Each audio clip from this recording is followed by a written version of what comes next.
Happy New Year! Thank you for listening to this podcast.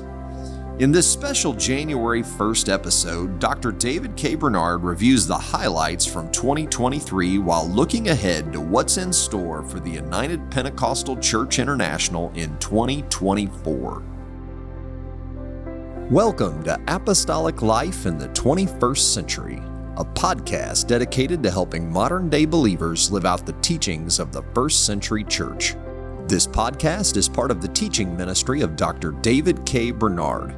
Dr. Bernard has dedicated his life to studying the Bible and helping believers apply its message to their daily lives. In Apostolic Life in the 21st Century, Dr. Bernard answers your questions about what the Bible teaches and how those teachings apply to everyday life. If you enjoy this podcast, we encourage you to check out Dr. David K. Bernard's books. Dr. Bernard has written more than 30 books on biblical theology and Christian living and leadership. Visit PentecostalPublishing.com and search David Bernard for a list of available titles. Enter promo code DKB10 at checkout to save 10% on your order. That's PentecostalPublishing.com, promo code DKB10 to save 10% at checkout. Thank you for joining us. Happy New Year to all of our podcast listeners out there, because we're releasing this episode on January 1st. We're grateful that you started out 2024 by tuning into this podcast. Dr. Bernard, as you look back on 2023, what highlights stand out to you both personally and professionally? You're obviously the General Superintendent of the United Pentecostal Church International. What stands out in your mind from the past year in our organization and in your ministry? Well, overall, we had a great year in 2023. God has blessed the United Pentecostal Church International. And although it seems that there's so much turmoil in our world, politically in the U.S., economically, conflict all across the globe, even persecution among our own believers, yet overall we had a very good year. So looking first of all at our home base, the U.S. and Canada, we grew we planted about 200, I think it was 238 churches, daughter works, and preaching points, which is about a 5% growth, which historically, that's probably a record or a near record, at least in gross number of new plants. Now, of course, you always have some attrition. You have small churches closing down, maybe a few churches leaving us. So our net growth was 2.2% in total work. So that's still very good. In the number of ministers, we grew by a net 3.8%, almost 4%, which is very good. We are now approaching, in the total number of works in the U.S. and Canada, probably sometime in the next few months will be over 5,000. And the total number of ministers will be a little over 11,700. So both of those are record numbers and very strong growth. So I would say that's what's very exciting. We also had a quite successful North American Youth Congress in St. Louis with 33,741 youth and, of course, their leaders. So again, that is huge. That's our biggest event that we have in the UPCI. And to think that you have teenagers and young adults that are committed to the cause, that speaks very well of the present and the future of our church. Healthy, strong, growing.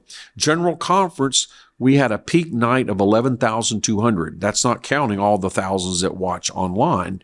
And we had right around 1,700 ministers. So that total number of ministers is the greatest since 2009 when we had... In the business session, correct? Yes, that's the business session.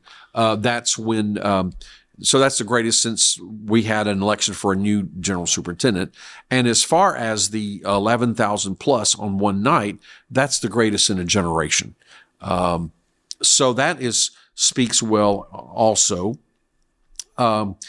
Internationally, we are now in 238 nations and territories. Of the 210 independent nations of the world, as identified by the Population Reference Bureau, we're at 199. And the good news is, working behind the scenes, I've been talking to our leader who just has gone out, Brother Howell, and the new leader, Brother Hunley, who's come in. as Global Missions Director. It looks like of the 11 nations we haven't reached, we're probably we have a strategy, probably this year we'll be able to open at least 5 of those. So we're getting to every single nation of the world, at least some kind of witness, presence, Bible study, contact, if not church and organization. And then we've launched a new initiative called Unreached People Groups. So it's not enough just to reach a nation. So for example, India, we have hundreds of thousands of believers in India, but we have huge states and huge tribes with their own languages, which we have no witness. So we can't just say we've reached India, check it off our list of nations, when we have, tribes of 10 million or a state of 20 million where there's no church. So not only are we focused on reaching every nation, but we're focused on reaching every tribe, every province, every state, every language group, and especially those that have no Christian witness or no apostolic witness. So we have what's called the Strategic Growth Initiative, where each nation of the world and each district in the U.S. and Canada is developing a strategy.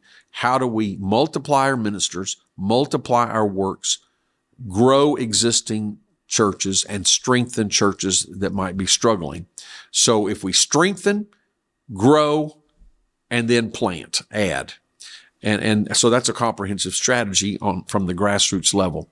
That's exciting. And just to say, here in our home, we added a new district that was working under North American Missions, but now it's been set up as a self-governing district, and that is the province of Quebec in Canada. So that gives us 58 district organizations here in the U.S. and Canada.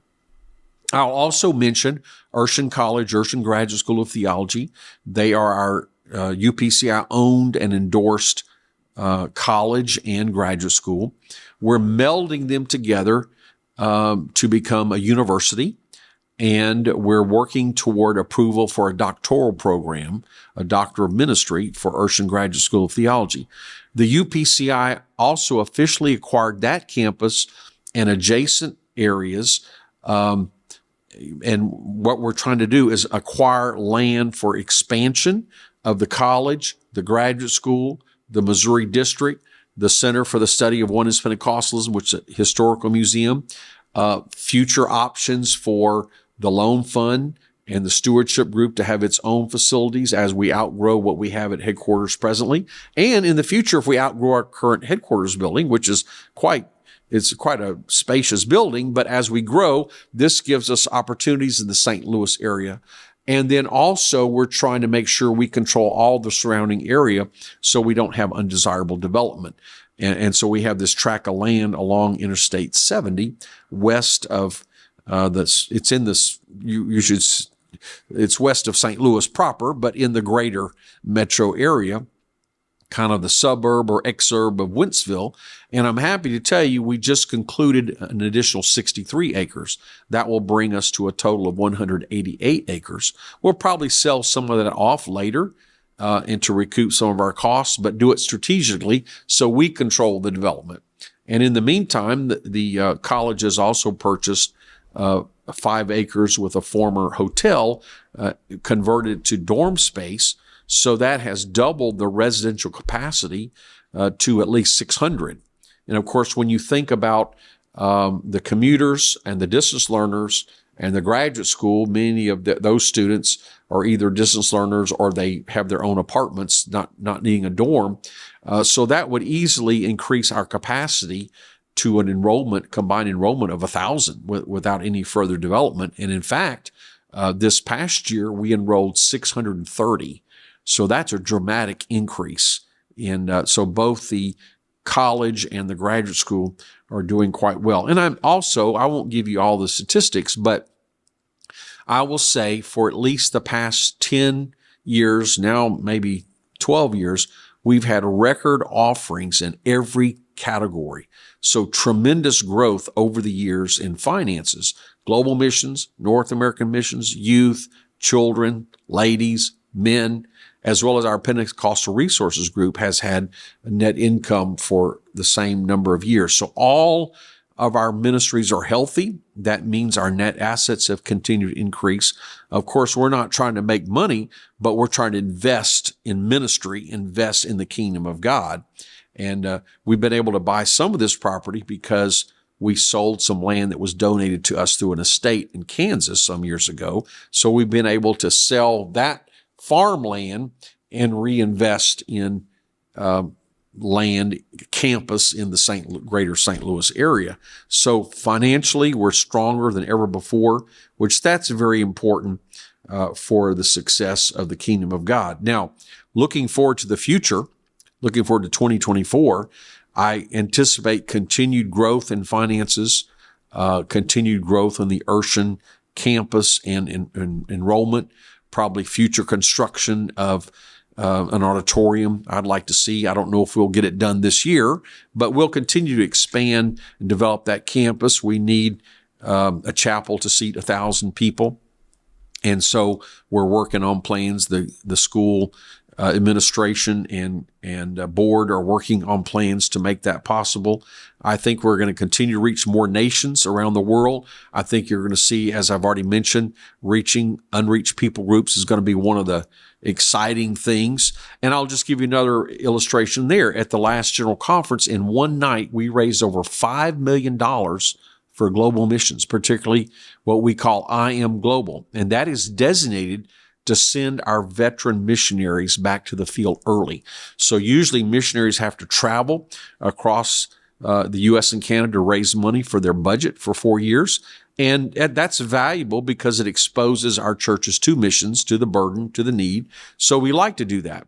But we don't want them to have to travel an extended amount of time. So through this annual offering, we've been able to reduce the time that a veteran missionary has to travel from, it used to be as much as 2 years or minimum a year, but now it's down to 6 months. So already, just from the money that came in, right at conference and shortly after, we were able to send 10 missionary families back to the field immediately without having to continue to travel extensively.